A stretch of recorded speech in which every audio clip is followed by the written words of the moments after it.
मध्य प्रदेश लोक सेवा आयोग पीएससी की मेंस 2023 खत्म हो गई है। इसी के साथ पुराने सिलेबस की समाप्ति हो गई है और अब अप्रैल 2024 में होने वाली प्री के एग्जाम के साथ नए सिलेबस की शुरुआत भी हो जाएगी।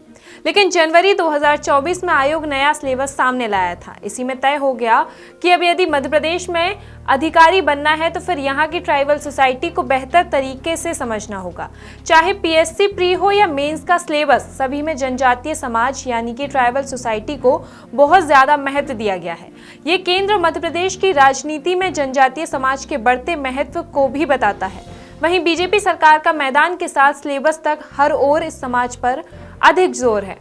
देखिए इस तरह प्री में बढ़ाया गया महत्व। राज्य सेवा परीक्षा में प्री क्वालिफाइंग स्टेज होती है। इसमें 100 क्वेश्चंस और 200 मार्क्स के पेपर के लिए अब आयोग ने 10 चैप्टर रखे हैं। इसमें एक पूरा चैप्टर ही ट्राइबल सोसाइटी पर है, जो वहीं अन्य चैप्टर में जनजातीय विषयों को जोड़ा गया है। चैप्टर 1 में हिस्ट्री संस्कृति है, जिसमें जनजातीय समाज की बोलियां, मध्य प्रदेश के प्रमुख जनजातीय व्यक्तित्व सभी को जोड़ा गया है।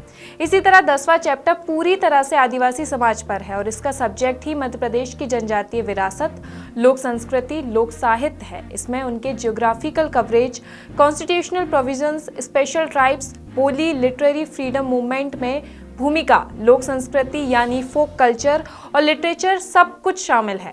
प्री कट जिस तरह से अब तक कट ऑफ जाता है, जैसे कि 2023 प्री में ही अनरिजर्व्ड कैटेगरी के लिए ये 162 मार्क 81% था।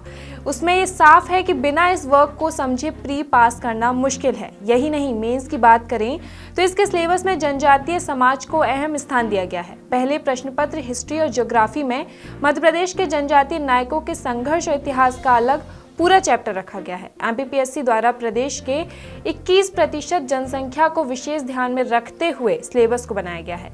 इस परीक्षा में जनजातीय वर्ग सिलेबस जोड़ने से फायदा ये होगा कि इनके बारे में जानने से भविष्य में अधिकारी बनने पर मैदान में काम करने में सुविधा होगी। ऐसी ही जानकारी के लिए बने रहिए और देखते रहिए द सूत्र।